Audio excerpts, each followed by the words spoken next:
बिस्मिल्लाहिर्रहमानिर्रहीम अस्सलाम वालेकुम वरहमतुल्लाहि वबरकातुहू। लाखों करोड़ों दुरूद और सलाम उस पाक हस्ती की ज़ात पे जिस हस्ती के सदक़े कुल कायनात बनाई गई है। अच्छा जी, आज जो है ना मेरा दिल कर रहा था कि आपके साथ उस मुल्क की चंद बातें की जाएं जिस मुल्क का मैं नमक खाता हूँ, जो मेरा सेकंड होमलैंड है पाकिस्तान के बाद, स्पेन। तो आज मेरा दिल था कि आपके साथ जो है ना दो तीन बातें स्पेन के हवाले से शेयर की जाएं।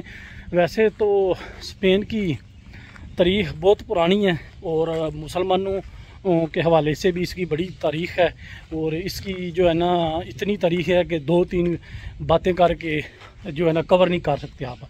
लेकिन फिर भी जो है ना दो या तीन बातें स्पेन के हवाले से आपके साथ शेयर करूंगा ताकि जिन बंदों को नहीं पता उनको पता चल सके कि मुसलमानों की तारीख़ में या मुसलमानों की हिस्ट्री में स्पेन मुल्क की कितनी अहमियत है या ये कितना अहमियत का हामिल मुल्क रहा है मुसलमानों के हवाले से। तो वीडियो को एंड तक देखिएगा। स्पेन जो है ना साउथ वाली साइड, जिस इलाके में मैं रहता हूँ, नॉर्थ वाली नहीं साउथ वाली, तो इसका मौसम इसके मौसम जो है ना सेम पाकिस्तान के मौसम की तरह है। चार मौसम पाए जाते हैं। गर्मियों में टेम्परेचर 40 से लेके 50 तक चला जाता है और सर्दियों में -5 तक भी चला जाता है। तो गर्मी है, सर्दी है, बहार है, ख़ज़ां है, चार मौसम पाए जाते हैं स्पेन में। और जो नॉर्थ वाली साइड है वहाँ पर अक्सर ज़्यादा जो है ना सर्दी रहती है और यहाँ के लोग जो है ना लाजवाब है। मैं कहता हूँ कि एंड है, इतने ज़्यादा लविंग है, केयरिंग है, आपका ख्याल रखते हैं, आप के साथ धोखा नहीं करेंगे, फ्रॉड नहीं करेंगे, आपको दोस्त बना लेंगे और इनका गैर मुल्कियों के साथ बर्ताव बिल्कुल लाजवाब है, शानदार है।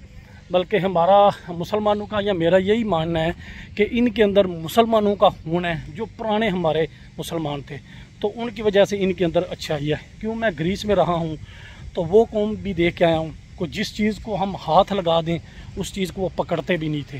तो जब मैं स्पेन आके डोनर पे काम किया तो मैं हैरान हो गया कि हमारे हाथों की लगी हुई चीज़ें ये स्पेनिश लोग खाते हैं। तो फिर मुझे पता चला कि अजीम कौमें ऐसे ही नहीं बनती। और इस मुल्क की एक और खूबी है कि अगर कोई बंदा यहाँ पर कुछ साल गुजार दे, कुछ साल अगर आप यहाँ पर गुजार देना तो ये फिर आपको अपना ही कर देता है। यहाँ से फिर आपको जाने नहीं देता, बंदे को लगाव हो जाता है। पता नहीं, मुझे तो इस तरह की फीलिंग आती है जिस तरह पाकिस्तान के बाद अगर कोई मुल्क मेरे दिल के करीब है तो स्पेन है। उसकी काफ़ी ज़्यादा वजह है, रीज़न है, काफ़ी ज़्यादा जारी बात है। वजह की वजह से बंदा किसी वजह से पाकिस्तान में हम पैदा हुए हैं, वहाँ पर पले बड़े हैं, तो हमारी माँ धरती है। तो स्पेन में इसने हमें पनाह दी है, हमें रेजिडेंसी दी है, हमें एक पहचान दी है। यहाँ पर आके बैरून मुल्क ओवरसीज़ मुल्कों में आके हमें रोज़गार दिया है, हमें काम दिया है। तो दिल के नज़दीक है स्पेन। इससे मैं कहता हूँ किसी मुल्क का कोई कंपैरिजन नहीं है हर हवाले से। ये काफ़ी ज़्यादा पुरानी बात है। अगर मैं मुसलमानों की थोड़ी सी तारीख के हवाले से बात करूँ कि स्पेन में मुसलमानों की तारीख क्या है। 19 जुलाई 711 मुसलमानों के सपा सलार तारिक बिन ज़ियाद ने स्पेन पर हमला किया था अपनी फ़ौज के साथ। और स्पेन का उस वक़्त का बादशाह रोड्रिगो उसको शिकस्त दे के जो है ना स्पेन पर हुकूमत कर ली थी। और जो बरसगीर में एक अजीम शान जो है ना कह सकते हैं कि मिसाल बन गई है या हम लोग देते हैं हर काम पे। हम कहते हैं कश्तियाँ साड़ के, कश्तियाँ जला के आओ।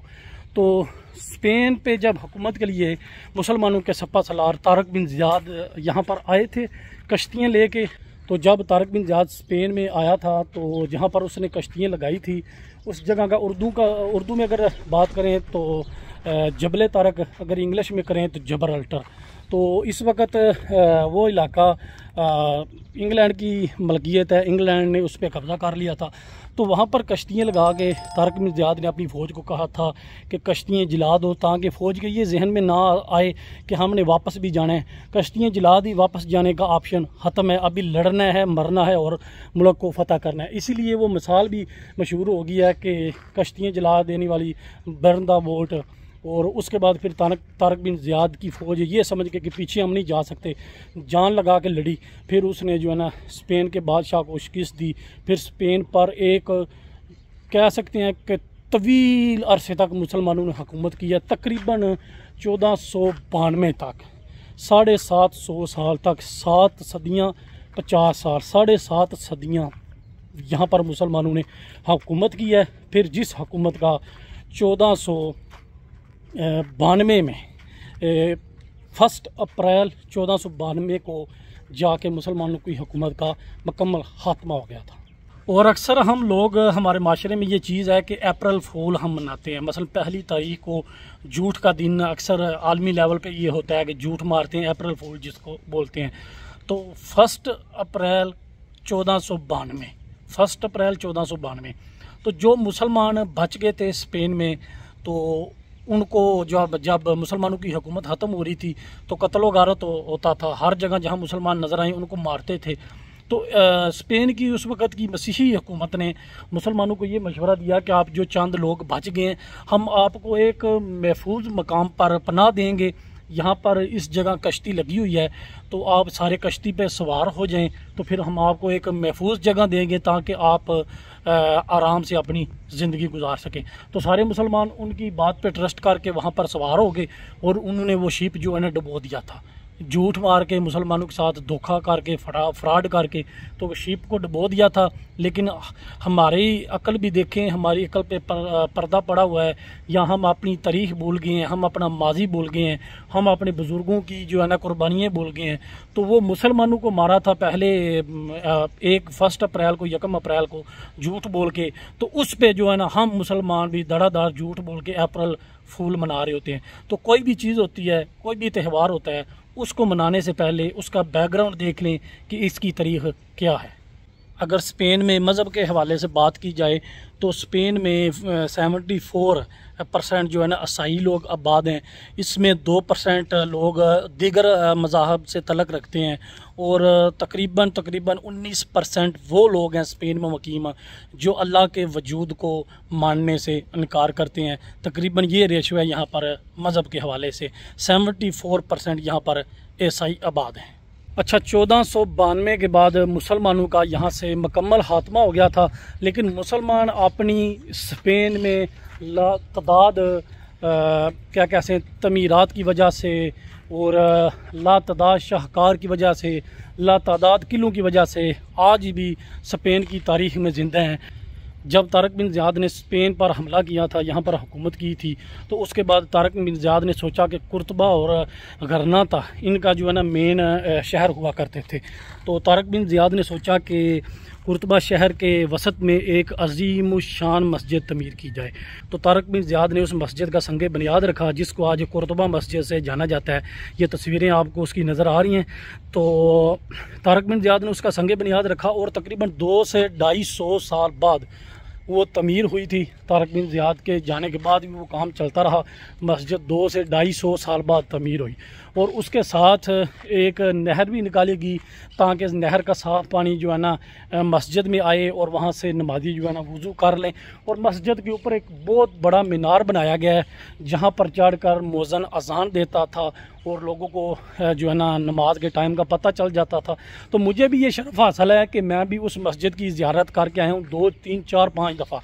लेकिन उस वक्त यूट्यूब चैनल नहीं था, लेकिन मुझे ज़ियारत का शर्फ हासिल हुआ है। आज भी वहाँ पर जो है ना वही दीवारें, वही पिलर, वही फ़र्श, वही हर चीज़ें, अंदर कुछ कब्रें भी मौजूद हैं और मुसलमानों के हाथ से लिखे हुए कुरान मजीद की आयत मुबारक भी वहाँ पर नक्शे हैं, उसके ऊपर इन्होंने शीशा लगा के महफूज किया हुआ है। तो जब आप वहाँ पर जाते हैं तो आपको एक जो है ना हसीन एहसास होता है कि कभी यहाँ पर मुसलमानों की हुकूमत हुआ करती थी।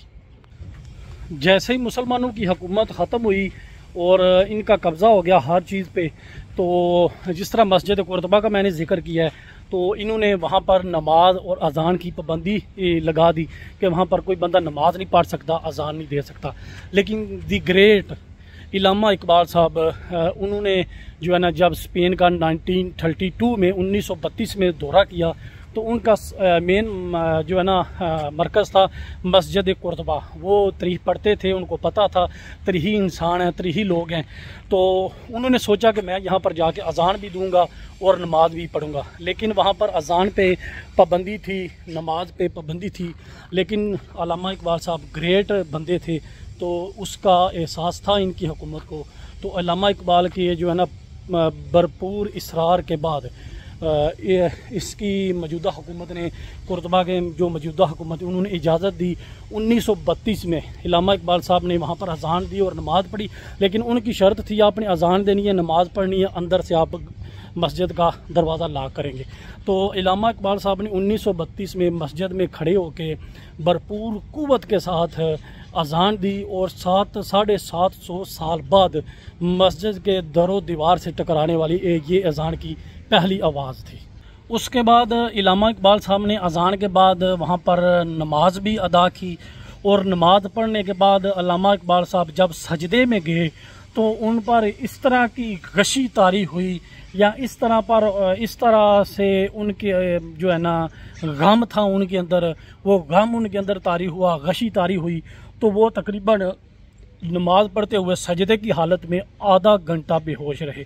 जब अल्लामा इकबाल साहब को होश आई तो फिर जारी बात है उन्होंने वहाँ पर दवा भी मांगी और एक बहुत ज़बरदस्त वहाँ पर नज़म भी लिखी।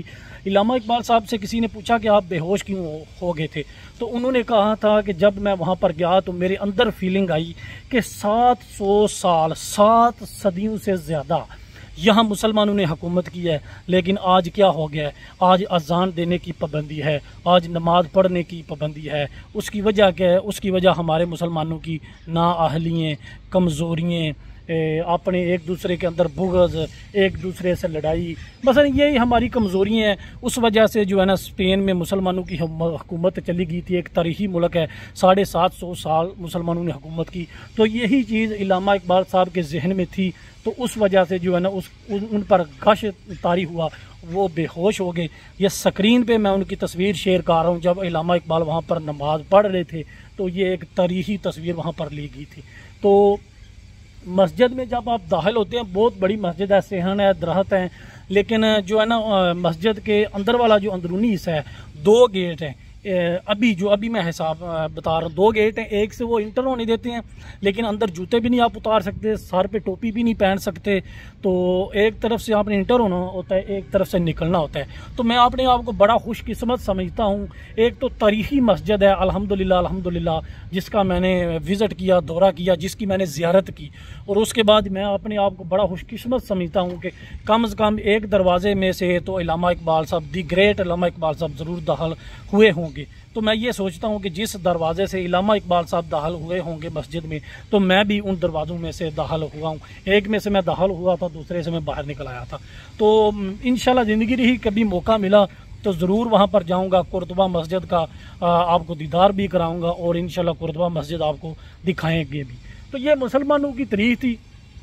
स्पेन में जो है ना, जिस तरह मैंने आपके साथ जिक्र किया, 700 साल, 7.5 सदियाँ मेना रखता है।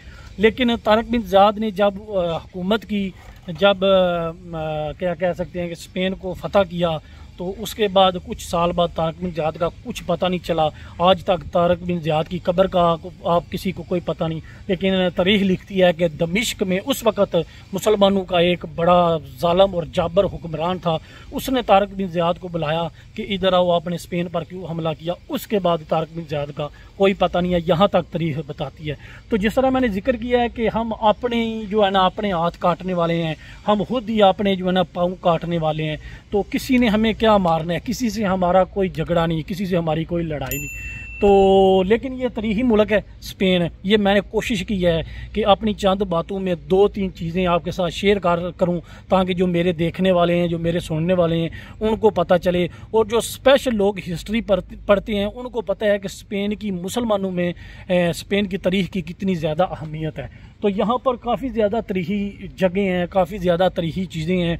1200-1250 साल हो गए कुर्तबा मस्जिद को। तो इंशाल्लाह ज़िंदगी रही, कभी मैंने वहाँ पर विज़िट किया तो इंशाल्लाह इंशाल्लाह ज़रूर आपके साथ जो है ना वो वीडियो शेयर करूँगा। उम्मीद करता हूँ आज की जो थोड़ी बहुत इन्फॉर्मेशन मालूमात के हवाले से मैंने आपके साथ वीडियो की शेयर की है, उम्मीद करता हूँ आपको पसंद आई होगी। वीडियो पसंद आए इसको लाइक भी करें, इसको शेयर भी करें और कमेंट्स भी करें। तो इंशाल्लाह ज़िंदगी रही किसी और दिन किसी और मुकाम पे किसी और टॉपिक के साथ आपसे दोबारा मुलाकात होगी। अगली वीडियो देखने तक मुझे दीजिएगा इजाज़त। पाकिस्तान समेत दुनिया भर में देखने और सुनने वालों को मेरी तरफ से अल्लाह हाफिज़। पाकिस्तान जिंदाबाद।